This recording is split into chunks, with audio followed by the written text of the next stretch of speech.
Assalomu alaykum do'stlar, yangi videoga xush kelibsiz. Uzoq bir tanaffusdan keyin mana sizning qarshingizdaman. Bundan oldingi videoda biz CapCut'ni o'rgandik, CapCut'ga kirish qildik to'g'rirog'i. Lekin kutganimdan juda ham ko'p prosmotr olib keldi, ko'p tomosha qilindi. 100 mingdan oshib ketdi. Prosmotri bir dona shu videoni o'zidan 4 mingdan oshiq obunachi keldi va shu videoni deb men o'zimni YouTube'dan qarzdordek his qilaman, chunki bir donagina videodan shuncha obunachi keldi. Bu uchun kattagon rahmat. Endi esa biz bunga javob o'laroq Premiere Pro'ga kirish qilamiz. Premiere Pro'ni mukammal o'rganamiz xudo xolasa va tekin bo'ladi hamma darslar. Ya'ni hech qanday to'lovlarsiz Premiere Pro'ni tekin o'rganishingiz mumkin va uzoq yillik tajribaga ega mutaxassisdan men Abduqayum Shokirjonov tanimaganlar bo'lishi mumkin oramizda 2012-2013 yillarda videografiyaga kirib kelganman. Birinchi o'rinda Premiere Pro'ni o'rganganman.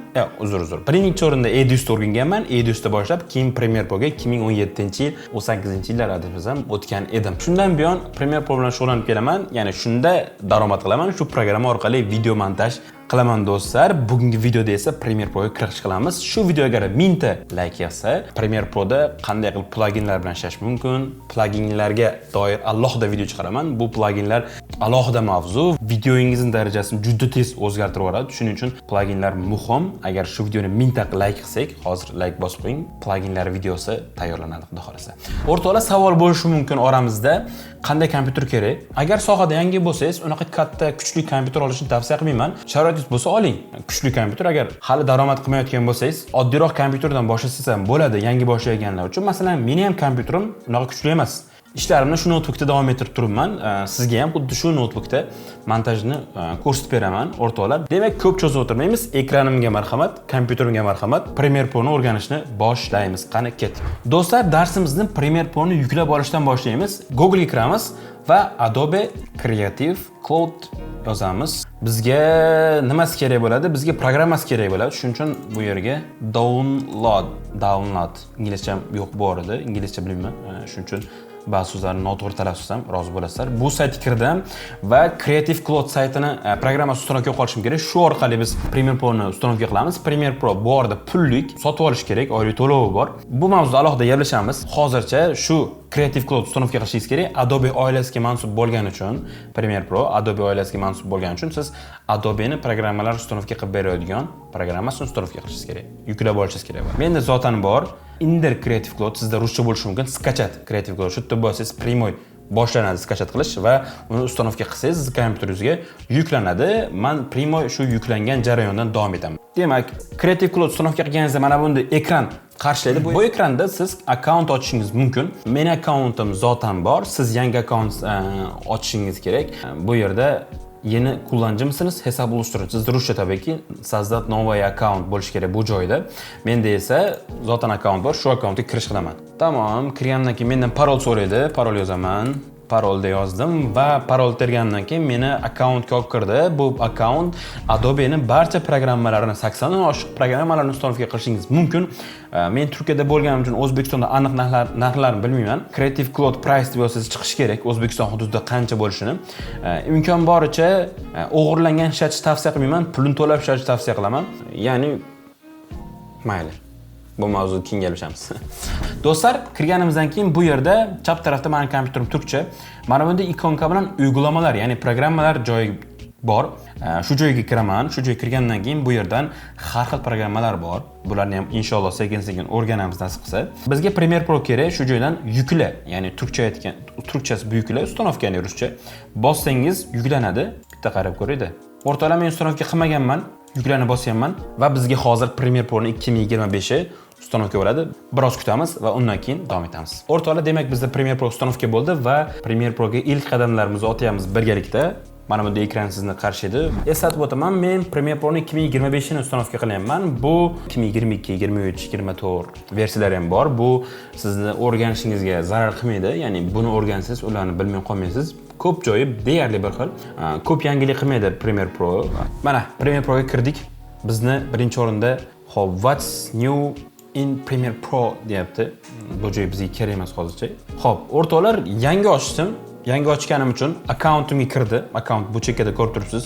Akkauntim kirgan uchun eski proyektlarimni ham olib keldi botga. siz Premiere Pro'ga kirganingizda sizni mana bunday ekran qarshilaydi. Bu yerda har bir narsaning o'zini bir ma'lum bir vazifasi bor. Sizni o'rganishingiz kerak bo'lgan narsalar. Bu yerda yangi proyekt ochish, CapCut deganlar bo'lsa kerak, yangi proyekt ochib ishlaysiz. Bu yerda esa Open proyekt. Buni bossangiz MyFile ga o'tib ketadi. MyFile ga biror joyga saqlab qo'ygan bo'lsangiz proyektingizni o'sha joydan topib bemalol kirishingiz mumkin va bu yerda o'sha oxirgi ishlagan proyektlaringiz birin-ketinlikda turadi mana bu nomi bilan. Muhibbilloh Haj Safar, Yusuf Unal. Xullas men nomlagan proyektlar bular. Bu yerda nom turibdi. Bu yerda qachon oxirgi marta kirganim. Bunga masalan 20 minut oldin kirgan ekanman. Bu esa uning megabayti qanday hajmda ekanligini bu yerdan ko'rishingiz mumkin do'stlar. Buni bosish orqali oxirgi kirgan proyekt yoki eng birinchi kirgan proyekt, mana 15 kun oldin kirgan proyekt bu esa eng oxirgi 20 minut oldin kirgan. Shu tartibda ko'rib olishingiz mumkin. Undan keyingi qiladigan ishimiz new proyekt ochish, yangi proyekt ochish. New proyekt bosamiz. Bu yerni juda zo'r holatga keltirib qo'yishdi. Buni 2023-24larda biroz buzib qo'yishgan edi. Buzib qo'yishgan demak-ku, boshqa narsalarni ham qo'shib yuborgan, keraksiz narsalarni ko'p qo'shib yuborgan edi. Bu joyini qisqartirib qo'yishdi. Ancha aqlli qaror meni. Do'stlar, proyekt ochamiz. Proyekt ochganda nomini belgilaymiz bu yerga. Nima deymiz? Premiere Pro darslari. Xo'p, nomi bu yerda joyini belgilaysiz. Joyi muhim o'rtoqlar, bir tayinli joyga qo'yiladi. Misol uchun men har doim proyektlarning ichiga Pro deb proyekt ochaman. Shu joyning ichiga proyektimni saqlab qo'yaman. Buni ham shu joyga saqlayapman. Bu sizga kerakmi? Kerak emas. Import mod, ya'ni bu yerda import modni o'tkazib yuborsangiz, videolarni olib kirishga alohida mod ochadi. Bu shart emas deyman hozir. O'tkazib yuboraman. Buni Premiere Pro'ning ichida qilamiz. Qani ket create. Xo'p do'stlar, Premiere Pro 2025 ga ham kirib oldik. Kiryapmiz, yo'ldamiz hali. Demak, Premiere Pro'da ochganingizda mana bunday ekran sizni qarshilaydi. Bularning har bitta panelni o'zini vazifasi bor. Bu panellarning vazifasini birin-ketin o'rganib ketamiz o'rtoqlar. Ekranni bossam ko'k bo'lyapti. Shu joy bo'lingan joylar, panellar, alohida panel. Bularning har bittasini o'zini alohida vazifalari bor. Birinchi o'rinda bu yerda file, edit, clip, sequence qismlari bu joy deyarli har bir programmada bor. Bu yerda esa import, edit, export qismi. Bu Premiere Pro'ga adashmasam 23 dan keyin keldi, 23 dan keyin yoki 24. Undan oldin bormi deya eslolmayapman. Import qismida bu alohida panel. Bu panel orqali siz Premiere Pro'ga video olib kirishingiz mumkin. Edit qismida edit montaj qilib turib, keyin export qismida videoingizni eksport qilishingiz mumkin. Ancha tartibli deb qo'yishibdi to'g'ri. Demak, birinchi o'rinda source. Bu sizni Premiere Pro'ga olib kirgan videolarni ko'rib oladigan joyi. Ko'rib olasiz, ba'zi joylarni qirqib olib olishingiz mumkin balki hammasini amalda qilib ko'rsatganim yaxshiroqmikin. Birinchi o'rinda video kirayotganda, keyin amalda ko'rsatib ketganim yaxshiroq ekan. Xo'p, bu yerda proyekt qismi bor. Premiere Pro darslari deb ochdim. Esingizda bo'lsa, nomlayotganda shu nom bilan ochgan edim. Bu sizlarni kompyuterdagi MyFile ga o'xshaydi, xuddi. Misol uchun Premiere Pro ga nima olib kirsalaring, shu yerda bo'ladi. Biz ham shu yerda olib kiramiz. Premiere Pro ga video olib kiramiz. Misol uchun 2 ta 3 ta usullar bor. Birinchisi o'sha mana bu import bo'limidan, keyingisi esa mana bu qismdan, ya'ni proyekt qismidan olib kirasiz. Bu yerga 2 marta bo'sh joyga 2 marta bossangiz, sichqonchaning chap tarafini sizni MyFile ga jo'natadi. Shu yerdan olib kirishingiz mumkin tanlab yoki rабочий stolga o'tamanda mana bu yerda 4 ta alohida video ajratib qo'yganman. Shuni olib turib Premiere Pro ga olib boraman. Qo'yib yubormasdan shu yerda taq tashlasam, avtomatik Premiere Pro ga videolar kirgan bo'ladi va shu qismida ko'riladi. Qismini o'rgansak, men bu yerdan kattalashtirib ko'rinyapman sizga qulay ko'rinishi uchun. Siz ham bemalol edit qilib olishingiz mumkin. Buni ham alohida tushuntirib beraman. Buni o'ziga mos joylab olsangiz bo'laman bu. Men bu alohida panellarni o'ziga moslab joylab olishingiz mumkin bo'ladi. Xo'p do'stlar, demak bizda 4 dona video kirdi.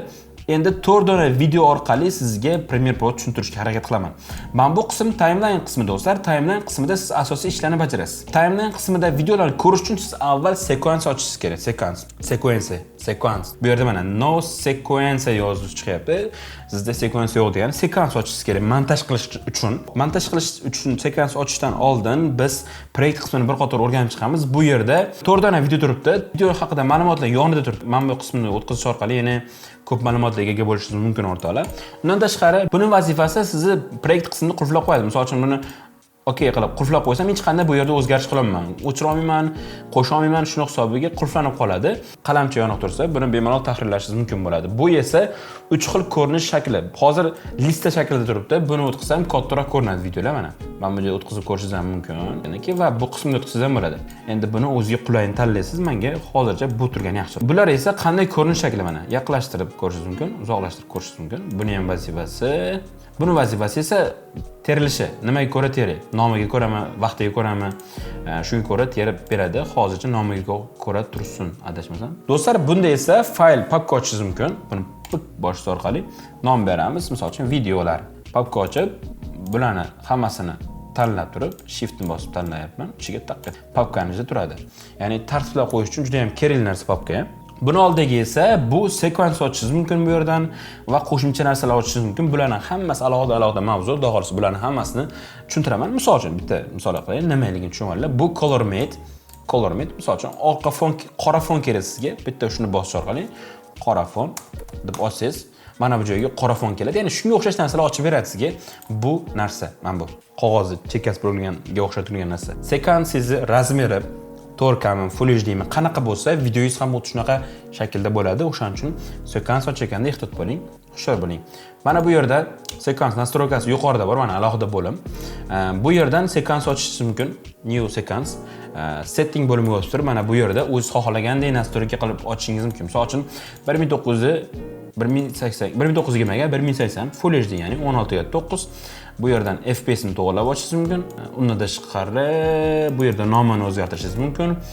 Ya'ni shunga ko'ra manual o'zingiz qo'lingizda nastroykasini terib ochishingiz mumkin bu qismdan. Men esa hozir yana ham osonroq yo'lni o'rgataman. Mana bu video bor misol uchun. Bu video qanaqa razmerda bo'lsa, xuddi o'sha shaklda ochadigan, xuddi shu shaklda ochib beradigan yo'li bor. Bu esa bu videoni ushlab turib, mana bo'sh joyga tashlasangiz, hozir mana bu yerda ochilgan sekvensa mana bu videoni razmerida bo'ldi. Necha FPS bo'lsa ham, necha razmer bo'lsa ham shu shaklda bo'ldi. Ya'ni eng oson usuli shu deb o'ylayman. Men shu usuldan foydalanaman. Endi esa qolgan videolarni ham tashlashingiz mumkin mana bunday qilib. Bu esa sekvensani siz ishlaydigan qismi. Ko'rib turganingizdek, mana bu qavat-qavat joylardan iborat. Endi do'stlar, bu qismga o'tsak, source qismi bu panelda vazifasi sizni Premiere Pro'da videolaringizni ko'rib olishingizga yordam beradi. Bu joyda ko'rayotganingiz bu ekran timeline, ya'ni siz nima ish qilsangiz tayyorlayotgan videongizni ko'rsatib beradigan ekran bo'lsa, bu source qismi esa, misol uchun MyFile'dan birorta video ko'rdingiz, bu videoni deylik. Bu videoni ko'rdingizda ma'lum bir qismi kerak. Shu joyini qirib olib olishingiz kerak, misol uchun deylik, qaysi qismi? Misol uchun oxirgi qismi kerak, butsa bilan to'p turgan qismi kerak. Shu joyni tanlash uchun kerak. Misol uchun deylik, men bu joydan eng boshidan keldim. Bu tugmani bosdim. Mana oxirgacha yoki mana bu tugan. Mana bu qismi kerak xolos, misol uchun videoni olaman. Bu videoni ushlab turib, mana bunday qilsam faqat videoni olib kiradi. O'chiraman delete bosib. Yoki faqat shu joyini ovozi kerak. Buni bossangiz, misol uchun ovozni olib beradi, shu qismini. Yoki tamoman shu video, ovozi ham, videosi ham kerak. Bu ekranda o'zidan ushlab turib tortsangiz ham ovozi ham videosi. Xullas, buning vazifasi MyFile qismidan, ya'ni proyekt qismidan ma'lum bir joyni olmoqchi bo'lsangiz, qirib olmoqchi bo'lsangiz, sizga yordam beradigan source qismi bo'ladi. Undan tashqari yana ko'p vazifasi bor. Buni ham inshaalloh clear and out o'chiring. Buni inshaalloh yo'l davomida, o'rganish jarayonida tushunib olamiz inshaalloh. Sizga hozir ko'p ortiqchalik qiladi. Timeline qismiga kelamiz o'rtoqlar. Timeline qismi. Xo'p, timeline qismida ham biroz buni kichikroq qilaman. Timeline kattaroq qilaman. O'rtoqlar, timeline qismida klaviatura bilan ishlash muhim. Klaviaturani tushunib olish kerak. Klaviaturani qanday ishlaydi, qanaqa ishlaydi, buni o'rganib olish kerak. Misol uchun backspace yonidagi plus minus bosh orqali yaqinlashtirib uzoqlashtirasiz yoki shunaqa. Xullas, bu joyda mana bu yerda result tool bor misol. Shuni bosish orqali qirqasiz. Ctrl Z ni bosib qaytaman orqaga. Klaviatura uchun alohida dars chiqaraman. Klaviatura juda ham bir muhim dars. Sizga o'zimni klaviaturamni qanday qilib oson bir sizga o'zimni klaviatura metodini beraman, qanday ishlataman, qanaqa qilib klaviaturadan foydalanaman. Hammasini juda ham oson holatga keltirib olganman, qulay holatga keltirib olganman, ko'p o'zgarish qilganman, lekin umuman oson bo'lib qolgan. Misol uchun montaj qilayotgan joyimda klaviatura qo'llarim shunday tushadi. Ya'ni misol uchun ishlayotgan paytda klaviaturani u joyiga o'tib yurmayman, qo'lim ko'tarib, ya'ni bir joyda turadi qo'lim. Sizga ham shu usulni o'rgataman. Keyingi videoda tabiiyki qancha ko'p taklif qilsangiz shuncha tez chiqaraman. Demak, timeline keldik. Timeline'da siz nima ish qilsangiz, bu ekranda ko'rinadi. Misol uchun deylik, biror ish qilaylik. Demak, montajni timeline tushunishni boshlaymiz. Timeline ikki qismga bo'linadi. Bu yerda ko'rib turganingizdek, o'rtada kattaroq chiziq bor. Bu chiziqdan tepa qismi video qismi, pastki qismi ovoz qismi, ya'ni tepa qismi ko'z bilan ko'riladigan narsalar bor, tekst bor, ya'ni animatsiyalar bor. Ko'z bilan ko'riladigan nima bo'lsa, o'sha tepada. Pastki qismda quloq bilan eshitadigan narsalar bor. Ya'ni quloq bilan nima eshitilsa, shu chiziqdan pastda bo'ladi. Bu panellarni alohida o'ynashingiz mumkin, mana bunday kattalashtirib yoki kichikroq qilishingiz mumkin. Shu shaklda kichikroq qilib o'zgartirishingiz mumkin. Bularning vazifasi esa bu to'g'ri o'chirib qo'yadi. Umuman ko'rmaydi. Mana Buni vazifasi qulflab qo'yadi shu qatorni. Ya'ni shu qatorda hech qanaqa o'zgarish qila olmaysiz. Qolgan vazifalarni ham xuddi shunaqa. Ovozda esa bu solo track, bu S esa solo track. Buni bosib qo'ysangiz, faqat shu qator eshitiladi, qolgan qatorlar o'chiq turadi. Mana bosib qo'ysangiz bu mute, o'chirib qoladi, bu qatorda qolgan qatorlar eshitiladi. Timeline qisqacha shu. Buni timeline qo'shib ketaverasiz. Qo'shishning ko'p usullari bor. Mana bu yerdan add tracks bosish orqali qo'shishingiz mumkin. Deylik, bu qiyin usul ekan, keyin o'rganamiz. Deylik, chalg'itmay sizlarni. Eng oson usulni o'rgataman. Buni tepaga ko'taraman, taq ko'tardim, qo'shildi. Yana bitta ko'tardim, qo'shildi. Ya'ni bo'shiga qarab ko'tarsangiz qo'shilib ketaveradi. Pastga qarab tushiramiz. Pastda ham xuddi shunaqa. Taq qo'shildi. Bu yerdan biroz pastroq qolaman. Yana xuddi shunday. Ctrl Z bosib qaytaman. Bu orada bir narsani tushuntirib qo'yishadi-da. Mana bunaqa qizil chiqib qolishi mumkin sizda ham ekranda. Videoda to'g'ri, men boshlarim men +13 qizil turibdi. Shu narsani bitta sababi bor. Bu sababi nima? Ba'zi videolar, deyarli hamma video to'g'ri, videoni ovozi ham bo'ladi. Ya'ni videoni ovozi o'zi bilan sinxron bo'lgani uchun siz timeline'da buni o'chirib qo'yib qilgan hisobiga alohida ta'sir o'tkaza olganingiz uchun bu ovoz o'zini surib qo'ygan hisobiga bu aytadi, "O'y, hushyor bo'l." Bu ovoz videosi bilan ikki xil joyda, ya'ni sinxronizatsiyasi buzildi. Shuni e'tiborga oling. Ya'ni 3 daqiqa oldinroq turibdi bu ovoz dedi. Shuni orqaga sursangiz, mana kamayapti, birga bir qo'ysangiz, mana o'chadi bu narsa. O'shancha bu narsa yonib tursa, bu ta'sir qilmaydi. Mana bitta tanlasangiz, faqat video emasda, ovozi ham bunga ta'sir qiladi. Masalan, sursangiz ham ovoz bilan suriladi. O'rtoqlar, timeline bu, buni vazifasi marker qo'yish, belgilab qo'yish bu joyini. Misol uchun deylik, videoni belgilaysiz, videoni qiladi. Agar hech narsani belgilamasangiz, bu sekvensiyaga qo'yadi. Hozir hech narsani tanlamasdan qilyapman. Mana tepaga marker qo'ydi. Buning vazifasi shu edi. Xo'p, undan keyingisi magnit. Magnitning vazifasi esa, agar magnit yopiq bo'lsa, misol uchun deylik, uzoqlashamiz biroz. Bu videoni yaqinlashtirmoqchisiz, tegizmoqchisiz. Mana chiziq chiqyapti, qaranglar, qora chiziq. Ya'ni bu narsa uzoqroqdan yaqinlashtirganingizda mana bunday sizga videoni, misol uchun bu video turgan bo'lsa, birga bir olib kelib berishga nima qiladi? Ya'ni siz uzoqdan olib kelsangiz, buni ustiga kiyib yeb qo'ymaydi, ya'ni qirq bormaydi bu oldingidek videoni. Agar bu ochiq bo'lsa, unga ta'sir qilmaydi. Ya'ni men yeb qo'yishim mumkin, mana ko'ringlar. Unaqaligi nima chiqmadi. Misol uchun bitta qo'ydimda, hozir yaqinlashaman. Mana bu joyini yeb qo'ydi, ustiga minib qo'ydi. Agar shu narsa magnit yoniq bo'lsa, magnit yopishtirib oladi-da. Men buni belgiladim, mana magnit yopishtirib oladi-da. Mana ko'rdinglar-ku? Tepada chiziq bo'ldi, u yerda videoga yopishda endi qo'yib yuborsang bo'ladi degan. Ular vazifasi shu, tushuntira oldim bo'layman. Timeline qisqasi shu. Endi bu yerga uskunalarni ko'rib chiqamiz. Bu narsa belgilash uchun asosan, misol uchun deylik, buni bosish orqali A tugmasini bosish orqali belgilashingiz mumkin. Mana timeline'dagi ikonka o'zgardi. Oldin mana bunaqa turardi, ana bosangiz mana o'zgardi. Bu o'sha bosgan joyingizdan 10 tarafini belgilaydi. Ya'ni butun Premiere Pro timeline'da nima bo'lsa, hammasini belgilaydi. Endi bu 40 ish uchun kerak bo'ladi, ya'ni o'zi lezvada turibdi. Keraklarni tushuntirib beraman. Xo'p, bu esa sizni ekraningizni boshqarish uchun kerak bo'ladigan narsa. Bu esa tekst uchun, tekst yasash uchun. Xo'p, Premiere Pro'ni tanishyapmiz hozir, ya'ni chuqur kirib ketgim kelmayapti, vaqtingizni olgim kelmayapti. Kirishingizni osonlashtirib berish uchun shuning uchun tez o'tib ketyapman. To'g'ri tushunasizligini umiddaman o'rtoqlar. Endi Effect Controls bo'limiga o'tamiz. Effect Controlsga o'tganingizda sizni hech narsa ko'rinmasligi mumkin. Misol uchun hozir qarang, bo'mish turibdi Effect Controls bo'limi, chunki men hech qanday video belgilamaganman. Ya'ni Effect Controls ishlash uchun nimadir belgilashingiz kerak timeline'dan. Misol uchun bu video ko'rdingiz, mana avtomatik sizga nastroykalar keldi. Bu ochiq bo'lsa, misol uchun bosh joyga bosaydi, tanlanmagan, endi kelmayapti. Effect Controls asosiy vazifasi mana bu yerda yaqinlashtirish. Voy, nega ko'rsatmayapman? Chunki bu ko'k chiziq uning ustida emas. Men buning ustiga olib kelaman. Scale yaqinlashtirib uzoqlashtiradi. Scale yaqinlashtirib uzoqlashtiradi. Bu esa mana chapga o'ngga suradi, bu tepa pastga suradi. Joyiga qaytarib qo'ysangiz bo'ladi. Bu narsa men bu joyga ham kelibdi, bu oldin yo'q edi, yangi kelibdi. Buning ham xuddi shunaqa vazifalari bor. Mana o'ngga chapga surish, scale'dan yaqinlashtirib uzoqlashtirasiz, bu esa rotation. Men buni to'g'risi foydalanmaganman, bilmayman, o'rganib ketsam kerak, bilmayman. Yana vaziyat ko'rsatadi buni. Bu transform ekan, transfer bo'limi, crop. Zo'r bo'libdi. Bu narsalardan biz foydalanish uchun oldin alohida effekt qo'shardik. Qaysiga keldik? Rotation. Rotation buni aylantiradi. Crop qismi bu joyga ham kelibdi. Qo'yil, shunaqa yangilab bo'libdi. Crop qismi mana bu joyga ham kelibdi. Crop left, top, right, bottom. Pastdan bu o'ngdan, bu tepadan ekan. Tamam. Crop qismi bu to'ralasi. Buni hozir kiraman biroz mujmal. Mana bu qismi esa videoning ko'rinish qismi. Bu opacity videoning ko'rinishiga ta'sir qiladi. Misol uchun bu 100 turgan bo'lsa, video yaxshi ko'rinadi. 100 tur, misol uchun kamera tirsam, qaraylik ko'rinmay ketyapti. Bu blend mode ham jarayonda o'rganasiz, xudo xolasa, nimaligini. Mana bu yerda esa maska qismi, maskalama joylash orqali videoning ma'lum bir qismini qirqib olishingiz mumkin. Maska uchun ham alohida darssin desangiz, kommentarda yozib qoldiring. Effect controls tushunib oldik. Audio clip mixer. Ya'ni buni vazifasi misol uchun 3 ta qator ochilgan, chunki bu yerda bizda audioda 3 ta qator bor. Ovozlarni nastroyka qiladi, effekt qo'shadi. 3 ta qatorda, uchala qatorda nastroykasini qo'shadi, har xil effektlar qo'shadi, nastroykalarni o'zgartiradi, har xil effektlar qo'shadi va qo'shimcha sozlamalarga ega qiladi sizni ovoz borasida. Bu qatorda o'rgangan narsamiz qolmadi. Endi pastga tushamiz. Pastki qismda media browser bor ekan. Buni ham ishlatmaganman. Shuning uchun tushuntirmay keldi. Tomog'im ortmay. Graphic templates. Bu joyda ishlatadigan narsalaringiz bormi? Bu grafikalarni tabiiy ishlatsangiz bo'ladi. Mana bu joylarda. Mana buni ishlatsangiz bo'lsa kerak. Bitta tashab, bu joyga bitta tashab. Xo'p, grafik templatelar bor ekan. Bu yerda Primo Adobe Stockdan ham olsa bo'ladi. Xo'p, buni vazifasi shu. Tushundingiz? Kutubxonadan keyin bizda nima bor? Shuni o'chiraylik, close panel qo'yaman, shoqcha o'ng tomon bosib kerak emas uchun. Lib kutubxona ham kerak emas. Info, effects, bu juda ham ko'p ishlatasiz o'rtoqlar. Bu yerda sizni effektlar turadi. Qaranglar.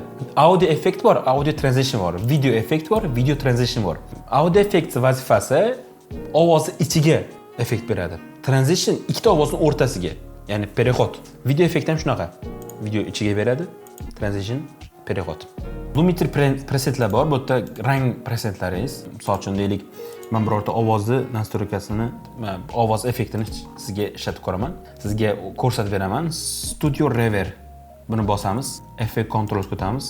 Effect controls pastroq tushsangiz, Studio Reverb kelgan bo'ladi. Bu yerdan men qaysini ishladim? Vocal Reverb, ya'ni buni ham jarayonda o'rganamiz, xudo xolasa. Studio Reverb o'chiramiz. Xo'p, endi video transitiondan bitta o'rnak ko'rsataman. Xo'p, Disable Black shu ikkita videoning o'rtasiga qo'yaman. Bunda deyaptiki, bu videoning oxiri bo'lgani uchun men effektim to'liq foydalanmasligim mumkin. Buni bir diqqat qil degan ma'noda ogohlantiryapti. Blackni mana bu joyga tashlaysiz, mana indamasdan oladi bu effektni. Biroz yaqinlashtiramiz. Qorayib o'tyapti. Ya'ni qorayib, deep to black. Buni uzun qilsangiz ham bo'ladi biroz. Hatto kichraytirsangiz ham. Bu agar kichraytirsangiz tezroq o'tadi, uzun qilsangiz sekinroq o'tadi. Bu yerda shunday transitionlar bor edi siz uchun. Endi davom etamiz. Nima o'rganamiz? Markers. Bular ham sizga kerak emas. Sizga kerak emas. Menga kerak emas. Ishlatmadim. Shuning uchun sizga ham nima kerak, nimaga ishlatganim tushuntirib beraman. Bu yerda audio timbresi bor. Mana o'ng tomonda. Buni vazifasi, audio timbresi vazifasi o'rtoqlar, sizni ovozingizni darajasini ko'rsatib turadi. Bu hamma kompyuterda, hamma kolonkada har xil bo'lgani uchun siz o'rta videoni darajasini topib olishingiz kerak, chunki baland ham ketmasligi kerak, past ham ketmasligi kerak. Misol uchun deylik, video Premiere Pro'da past qilib qo'yib, kolonkangizda baland qilib ochib qo'ysangiz, sizga yaxshi eshitilishi mumkin. Lekin video eksport qilganingizda bu xira bo'lib chiqadi. Shuning hisobiga -12 bilan -3 orasida bo'lishi kerak. Norma shu. Bu jarayonga ko'ra o'zgaradi, videoning turiga ko'ra o'zgaradi. Asosiy standart shular. Xo'p, aytadigan yana nimam bor? Tabiiyki eksport qismi bor. CapCut'da eksport qismini aytishni unutgan ekanman. Juda ko'pchilik yozdi, eksport qismini ham ko'rsatib bering deb. Deylik, videoni montaj qilib oldingiz, eksport qismiga o'tasiz keyin. Eksport qismiga shunday o'tsangiz ham bo'ladi yoki Ctrl M ni bosish orqali o'tsangiz ham bo'ladi. Xo'p, bu yerda range, ya'ni videoni qaysi qismdan render qilmoqchisan degan qismiga belgilangan joyini qildim yoki work area qilsangiz, timeline ichida, sekvensiya ichida qancha narsa bo'lsa hammasini belgilaydi. Men source in out qildim. Men belgilangan joyni render qildim xolos. Nomni mana bu yerdan belgilaysiz. Misol uchun deylik, Premiere Pro darslari. Locationda joyini belgilaysiz. Bu yerda preset, ya'ni qaysi presetda qilmoqchisiz? Bu yerda tayyor, ya'ni presetlar bor. Misol uchun men har doim match source adaptive high bitrate shunda qilaman. Shuni belgilayman to'g'riroq, keyin o'zgartiraman. H64 264 da qilaman. Videoniki kelib turib bu yerda. Bu orada mana bu joylari yoniq turganiga e'tibor bering. Effekt yoniq bo'lishi kerak, audio yoniq turgan bo'lishi kerak, video yoniq turgan bo'lishi kerak. Agar audio o'chib qolgan bo'lsa, ovozni render qilmaydi. Pastroq tushiraman. Men o'zimni qanday render qilishimni aytaman.